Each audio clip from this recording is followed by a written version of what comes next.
Let us discuss hydrogen and its compounds in the inorganic chemistry. First, we will take isotopes of hydrogen. We are taking isotopes of hydrogen. So, isotopes of hydrogen in the sense one is 1H1 is called protium. 1H2 is called deuterium or heavy hydrogen. Another formula is 1D2. Next, tritium 1H3. Tritium 1H3 or 1T3. Tritium 1H3 or 1T3. Okay. Now, atomic number of this one is protium is 1, therefore it has 1 electron. Deuterium atomic number 1, therefore it has 1 electron. Tritium atomic number 1, therefore it has 1 electron. So, electronic configuration of all these isotopes have same number. Electronic configuration of all these isotopes is same. Therefore, chemical properties of these isotopes is same. Sorry. Why chemical properties depend on electronic configuration? Because chemical reaction in the sense electrons involvement is called chemical reaction. Nucleus involvement is not chemical reaction. Nucleus is involving in the reaction, that is called nuclear reaction. So chemical reaction in the sense electrons involving in electrons involvement is called chemical reaction. Sorry. Here electronic configuration of all the isotopes is same. Therefore, valence shell configuration of all the isotopes is same. Number of valence electrons is same. Therefore, chemical properties also same.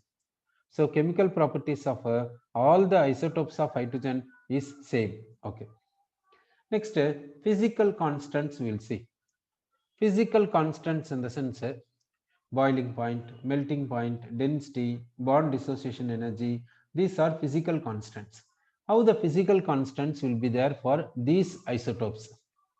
Physical constants. Physical constants, how it is there means H2 less than D2 less than T2. So, how the physical constants is there in the sense H2 less than D2 less than T2. This is the order of physical constants. That means physical constant is different. Why is it so?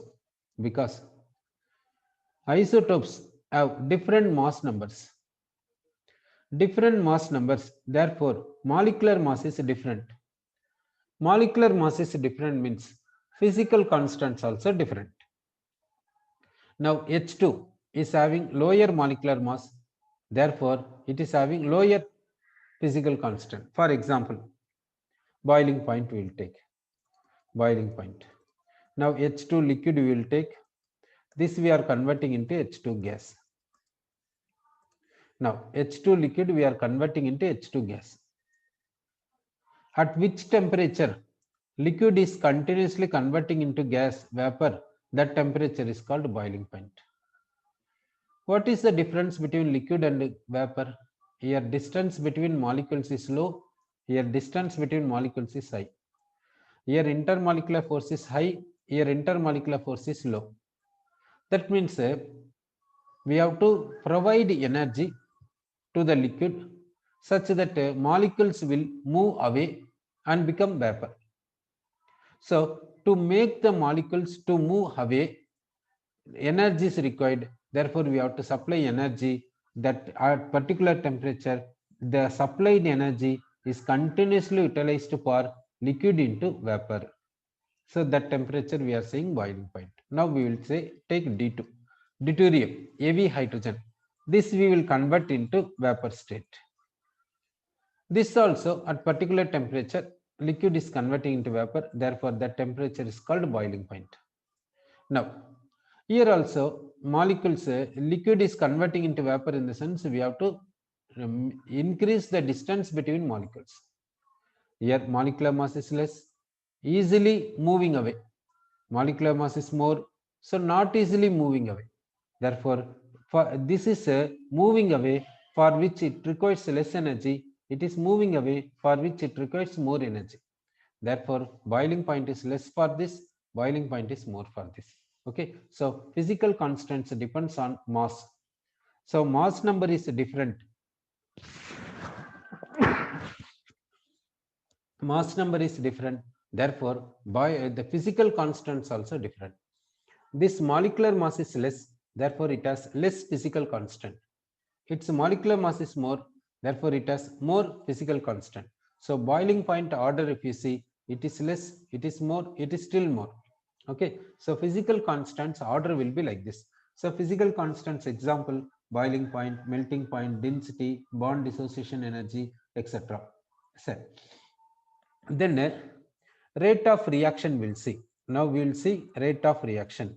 Rate of reaction in the sense speed of reaction, velocity of reaction, that we will see. Now hydrogen is reacting with oxygen to give water. This we will take. Next reaction we will take deuterium reacting with oxygen to give D2O. Like this we will take. Now, what about rate of reaction? What about speed of reaction for these two isotopes? For these two isotopes, how the speed of reaction will be there? That we want to know it. So, here how the reaction is taking place, that we will know it first.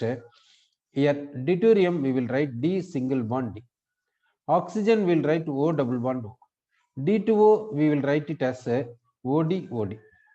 Therefore, what should happen in the sense, first this bond should break. We have to supply energy such that the bond is breaking. Okay. Then we have to supply energy here. This bond we have to break. Okay.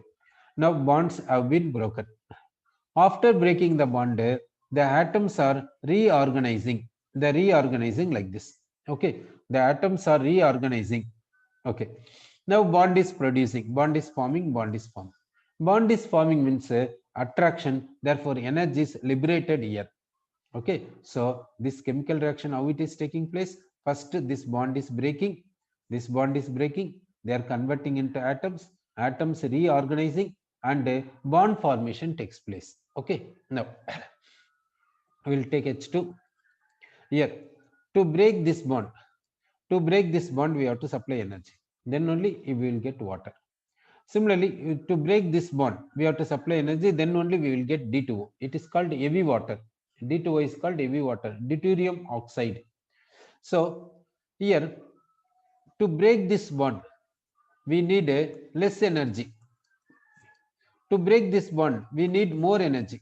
Why? Because to break this bond means what? These two atoms moving far away to infinity distance. That is called breaking of bond. These two atoms moving far away to infinity distance, that is called breaking of bond.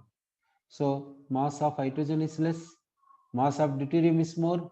So these two hydrogens moving far away by taking less energy, these two atoms moving far away by taking more energy. Therefore, to break this bond, less energy is required. To break this bond, more energy is required. So if you supply less energy, it is enough for this chemical reaction.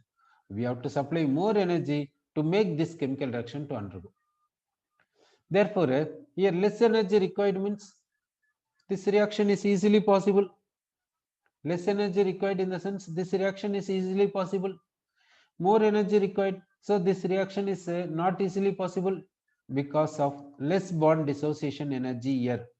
This reaction goes faster because of high bond dissociation energy here. This reaction goes slower. Therefore, rate of reaction, if you see, rate of reaction is high for this one, rate of reaction is less for this one, because bond dissociation energy is low for this, bond dissociation energy high for this. Like this we can say. Now, this effect is called a kinetic isotopic effect. This effect we can call it as kinetic isotopic effect we can call. Okay, kinetic isotopic effect. So, kinetic means it will say about rate of reaction. Kinetics means it will say about rate of reaction. Since rate of reaction is different for these two, therefore it is called a kinetic word we are saying. It is telling about rate of reaction, kinetic. Isotopic because H2 and D2 are isotopes. Therefore, we are calling this as a kinetic isotopic effect. Kinetic isotopic effect we are saying. Okay. Next. we'll see bond length of H2 D2. We'll see bond length of H2, bond length of H2. We'll see bond length of H2 is how much in the sense 74.14 picometer. Bond length of D2 is same this value. Bond length of D2 also same this value. Now first we will take H2, we will take hydrogen atom and hydrogen atom. For this electronic configuration is 1s1, that 1s1 we will write like this. For this electronic configuration is 1s1, 1s1 means spherical. Now these two atoms are overlapping, these two 1s orbitals are overlapping. They are overlapping in the sense we are getting like this. Now we will write a nucleus of this atom, nucleus of this atom we have written. Now distance between them is called bond length. This center of nucleus to center of this nucleus is called what in the sense of bond length. That bond length value is 74.14 picometer. Even for deuterium also same. Now why bond length is same? Here 1s atomic orbitals are undergoing overlapping to form hydrogen molecule. Here also 1s atomic orbitals undergoing overlapping to give deuterium molecule. So in this overlap, here 1s1 atomic orbitals undergoing overlapping to form the bond.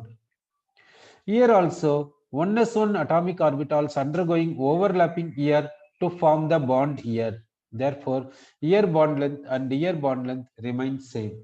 So H2 and D2 possess same bond length we said. Next, number of molecular hydrogens we'll see. How many molecular hydrogens we'll see. If protium combines with another protium, you will get H2 molecule. If deuterium combines with another deuterium atom, you will get D2 molecule. If tritium combines with another tritium, you will get tritium molecule. If protium combines with deuterium, you will get HD molecule. If protium combines with tritium, you will get HT molecule. If deuterium combines with tritium, you will get DT molecule. Therefore, how many molecular hydrogens possible means 6 molecular hydrogens possible. Sir, in the isotopes of hydrogen, this tritium is radioactive. Tritium is radioactive. What is radioactive in the sense this nucleus is unstable. That's why it is radioactive. Radioactive means nucleus will be unstable. So this nucleus is unstable. Therefore, this substance comes under radioactive substance.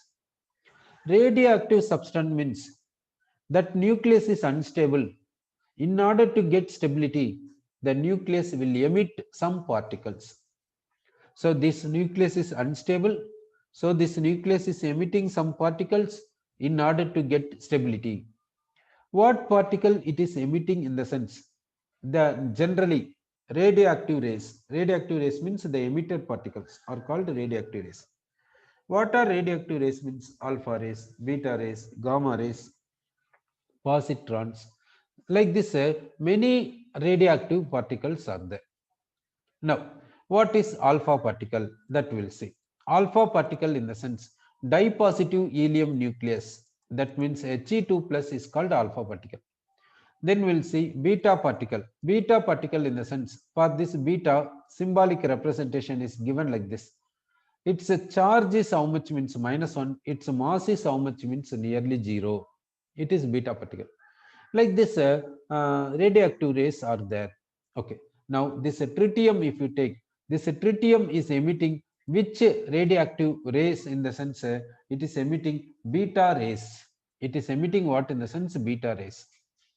So, due to emission of beta rays, this nucleus is getting stability. How it is getting stability, that we will see. Now first we will see this nucleus. We will see this nucleus contains what we will see. This atomic number is 1, so this nucleus contains 1 proton. This mass number is 3. Mass number minus atomic number is called the number of neutrons. Therefore, this tritium contains 2 neutrons. This atomic number is 1, therefore it is having 1 proton. This mass number minus atomic number equal to number of neutrons, So this nucleus contains 2 neutrons, we can say. Now this tritium is emitting beta particle. From where beta particle is coming? From the nucleus. Nucleus contains this neutron. Neutron is equal to what we can say means proton plus electron. Neutron is neutral charge. Proton is plus 1 relative charge. Electron relative charge is minus 1. So plus 1 minus 1 equal to 0. So this electron in the sense beta particle. Therefore, this neutron is emitting beta particle, then this neutron becoming proton.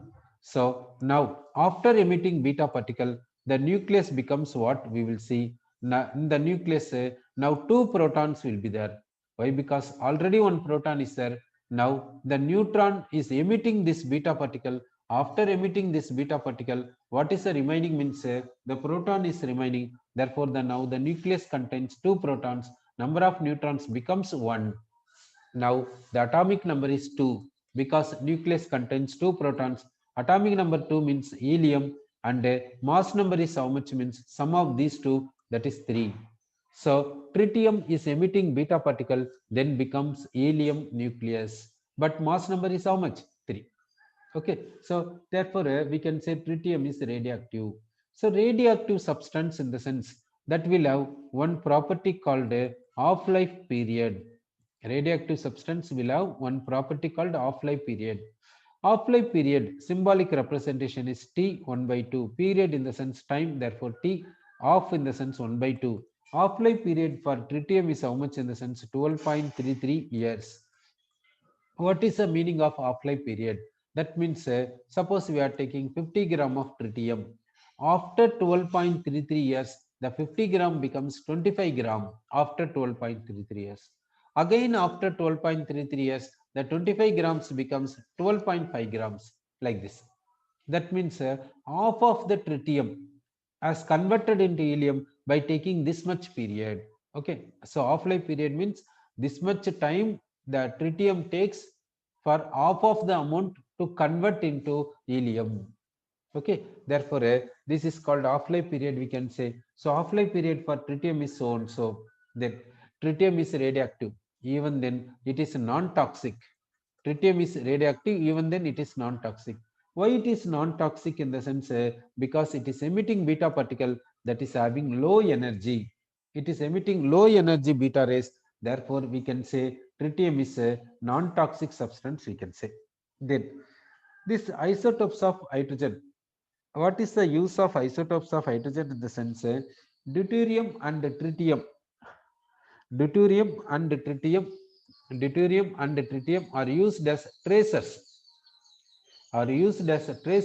for studying chemical reaction. To say mechanism of chemical reaction, deuterium and tritium will be used.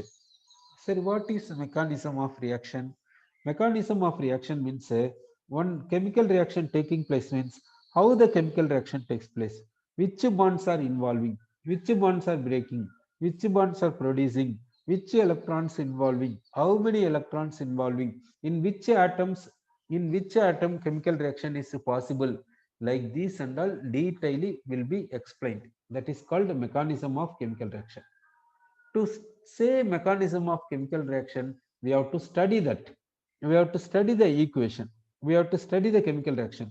To study the chemical reaction, what is used in the sense traces are used.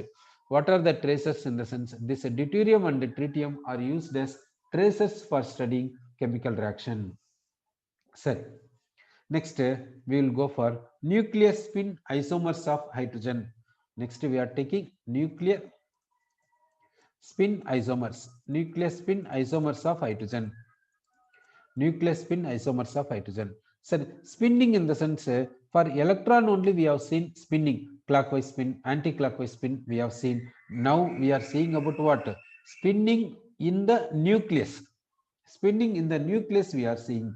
So now we will take a ortho hydrogen. We are taking one hydrogen called ortho hydrogen. Okay, ortho hydrogen. This nucleus we will take. This nucleus we are taking. This nucleus contains one proton because atomic number is 1. Okay, this ortho hydrogen means what is its formula? H2. Hydrogen molecule formula is H2. No, that H2 molecule we are taking. Protium we are taking. That molecular formula is H2. That we are taking. That contains two nuclei. That contains two nuclei. It is one nucleus of one nitrogen. It is another nucleus of another hydrogen. Don't overlap them. Nuclei will be separated only. Separately only they will be there. Yeah, atomic orbital only will go for overlapping. This nucleus also contain one proton. Now both nuclei contain one proton. This proton is spinning. Suppose it is spinning in clockwise direction. This proton also suppose spinning in clockwise direction. This is possible. Okay. So two hydrogen atoms, the hydrogen molecule we are taking. In the hydrogen molecule, two hydrogen atoms are there. This nucleus contains one proton. This proton is spinning in clockwise. This nucleus contains one proton. This proton is spinning in clockwise. Now, both protons, both nuclei have same spin. Otherwise, both in anti-clockwise. Same spin means both in clockwise, otherwise in anti-clockwise. Like this is there means then this hydrogen is called a ortho hydrogen, we can say. Next we will take para hydrogen. Will take. Now we are taking para hydrogen. That formula is H2 will take. Now here two hydrogen atoms are there. This is one nucleus. It is a nucleus of this atom. Then for this atom nucleus is like this. Now this nucleus contains one proton because atomic number is 1. This nucleus contains one proton because atomic number is 1. This proton is spinning in clockwise. This proton is spinning in anti-clockwise. Okay. So here both protons, both nuclei spinning in opposite directions, opposite spinning. One is clockwise, another one is anti-clockwise. Opposite spinning. Opposite spinning in the sense we can call this is as a para hydrogen. So para hydrogen means nuclear spin will be opposite. Ortho hydrogen means nuclear spin is in same direction. Ortho hydrogen means nuclear spin is in same direction. Para hydrogen means nuclear spin in opposite direction, we can say. Next, we'll talk about internal energy of ortho hydrogen and para hydrogen. Internal energy. How the internal energy will be there for these two, that we'll see. Now, internal energy will be high for ortho and low for para. Internal energy will be high for ortho and low for para. Why is it so? Why like this? Like this is happening because now at room temperature, ordinary hydrogen, ordinary hydrogen as ordinary hydrogen as a 75% ortho, 75% ortho, 25% paraform. In the ordinary hydrogen gas, ortho hydrogen present 75%, para hydrogen present 25%. That means what about stability? Ortho stability is more when compared to para stability. Why ortho is having more stability? Otherwise, ordinary hydrogen, how it will contain 75% ortho at room temperature? At room temperature, ordinary hydrogen gas contains 75% ortho form and 25% para form. This indicates that ortho form is having higher stability. That's why 75% existing. Otherwise, how? Okay. Then, if you decrease the temperature, if we decrease the temperature from room temperature, what happens? Percentage of para hydrogen increases. At absolute zero temperature, that means at 0 Kelvin, 100% para form is possible.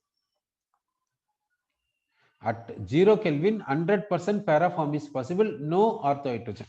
That means which is having higher, which is having a higher internal energy. Internal energy means what? Kinetic energy plus potential energy, that is called internal energy, no? When the temperature is 0 Kelvin, there is no kinetic energy. So, when there is no kinetic energy, internal energy will be what? Internal energy will be how much? Internal energy depends on potential energy now. Potential energy is nothing but interaction, attraction and repulsion. Attraction and repulsion, that is called potential energy, we can say. So how that potential energy should be there here? That means here ortho hydrogen and para hydrogen. Now what is there? Only potential energy is there at 0 Kelvin. Isn't it? At 0 Kelvin, potential energy only is there. There is no, what we can say, there is no kinetic energy. Sir, now we will see how the potential energy is there for these two. Okay. Now here nucleus spinning is in a clockwise. That means this proton is spinning. It is having charge. Charge is moving. Therefore, charge is moving. Therefore, magnetic field will be produced. So it is acting as tiny magnet. So this is a tiny magnet. Suppose north pole here, south pole here. This is also tiny magnet, but here south pole, here north pole, because opposite spin. So north pole is attracting south pole is attracting north pole. Therefore, attraction, and due to attraction, potential energy is less. Therefore, internal energy is less. Now here both are in same direction. For this north pole, south pole like this. For this also north pole, south pole, because both have same spin. Therefore, what is happening? North repel. Due to repulsion, potential energy will be high. Therefore, internal energy will be high. Therefore, internal energy of orthohydrogen is high. Internal energy of parahydrogen is less. Due to less internal energy, this para form is possible at 0 Kelvin. So, at 0 Kelvin, 100% para form is possible. If temperature is raised, temperature you are rising in the sense energy of system is rising. So energy of system is rising in the sense which will be at a higher energy, orthohydrogen or parahydrogen. Orthohydrogen will be at higher energy. Therefore, percentage of orthohydrogen increases. When the temperature reaches room temperature, at room temperature, the ordinary hydrogen contains 75% ortho and 25% para. Even after increasing the temperature, even after, in the sense, after rising, after overcoming the room temperature and rising the temperature, the percentage of orthohydrogen is not changing. It remains as 75% only, and parahydrogen remains as 25%, because stability of ortho is more when compared to para. That's why. So how to say stability? How to say stability in the sense you have to say stability under ordinary conditions. So under ordinary conditions, which is percentage is more, ortho percentage is more. Therefore, ortho is having more stability when compared to para, isn't it? But generally, we will say stability and energy are inversely proportional. Generally, we are saying that stability and energy are inversely proportional. We are saying stability is high means energy is less. Generally, we are saying stability and energy are inversely proportional. We are saying stability is more means energy is less. That is the point general. But here another manner also we will discuss about stability. Stability we have to say under ordinary temperature, we have to say stability. Under ordinary temperature, under room temperature, ortho percentage is more. Therefore, stability of ortho hydrogen is more. But of course, it is correct, but it is not coinciding with the point. Which point in the sense stability and energy point? Stability is high means energy should be less, but it is opposite to that. Okay, so that you consider this is under exceptional case, and remember that orthohydrogen stability is more than parahydrogen, but internal energy of ortho is more than para. Like this, you have to consider it. Okay, so this you have to remember this one under exceptional case. Okay, now we have discussed about nuclear spin isomers of hydrogen. Why these two are called isomers? That we'll see. Orthohydrogen and parahydrogen, these two are called isomers. Isomers means first they should have same molecular formula. Here orthohydrogen formula H2, parahydrogen formula H2. Therefore isomers. Isomers means same molecular formula is there, I said. Now isomers means they should have same molecular formula but difference in some properties. Properties in the sense it may be any difference should be there. Difference must be there. Isomers means. Sorry. So what is the difference between orthohydrogen and parahydrogen? Spinning is different. Here both nuclei spin in same direction. Here both nuclei spin in opposite directions. So spinning is different. Therefore these two are called spin isomers. So spin isomers means spinning is different. So spinning about what? Electron or nucleus? Nucleus. Therefore we are calling this is as a nucleus spin isomers. Okay. So we said nucleus spin isomers, we said. Okay. Then we will take about hydrogen. What about reactivity of hydrogen? That we will see. Reactivity of hydrogen. In the atmosphere, hydrogen is available. That hydrogen reactivity is what? Such that it is long lasting in the atmospheric air. Its reactivity is very low. That's why it is long lasting in the atmospheric air. Otherwise, will it be there in the atmospheric air? It will combine with oxygen and will become water, no? But that reaction is not possible under normal condition. That reaction is possible under higher temperature. Therefore, hydrogen reactivity is less under normal condition. Why hydrogen reactivity is less under normal condition? In the sense, hydrogen bond dissociation energy. That means to break this bond, what is the energy required? In the sense that is 436 kilojoule per mole. That means 1 mole of hydrogen molecules requires 436 kilojoule of energy for dissociation. So due to high bond dissociation energy, hydrogen is less reactive, we are saying. Okay. So why molecular hydrogen is less reactive? Means because of high bond dissociation.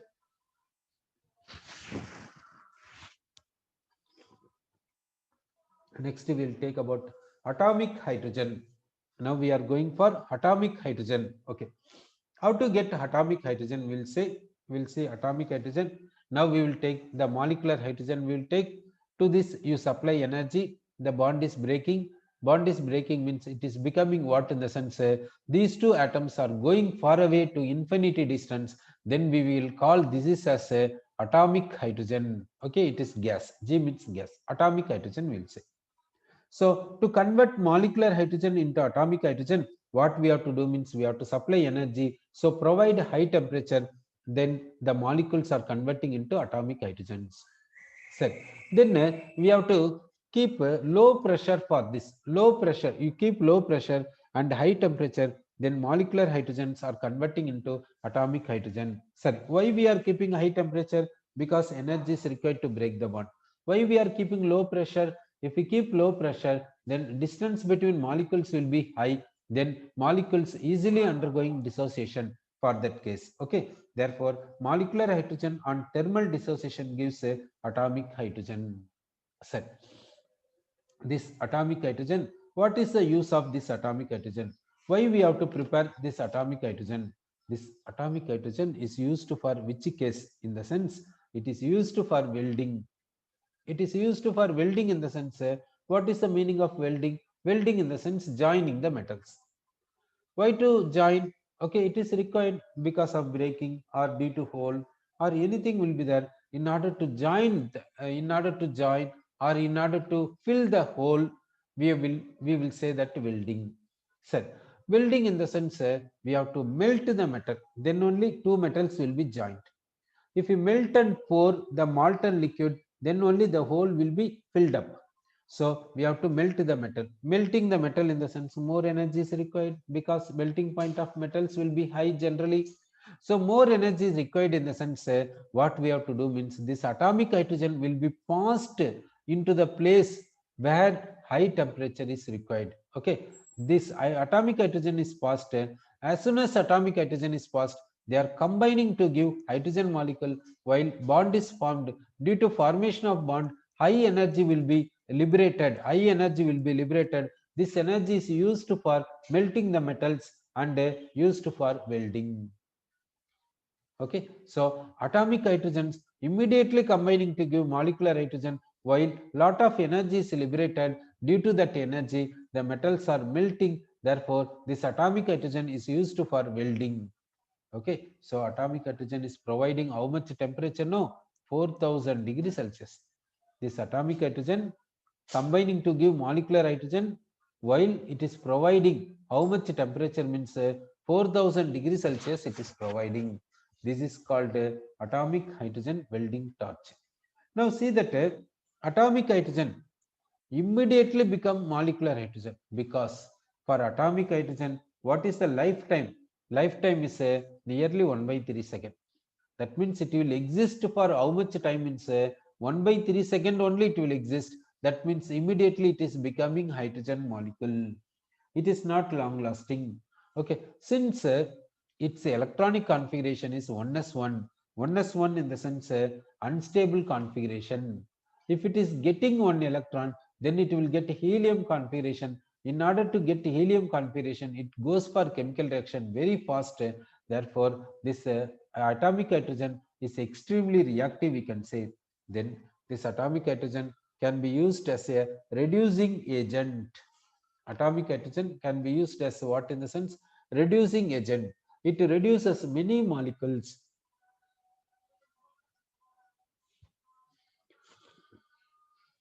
So what is the use of atomic hydrogen? Means it is used for welding. By providing 4000 degrees Celsius, it is used as a reducing agent, we are saying. Next we are going for nascent hydrogen. Next we are taking what? In the sense nascent hydrogen will take. What is nascent hydrogen? Nascent hydrogen, we can call it as a newborn hydrogen. Newborn hydrogen we can call. Okay, nascent hydrogen, another name is called what? Means newborn hydrogen. So what is nascent hydrogen? That we will see. Now we will take a potassium permanganate.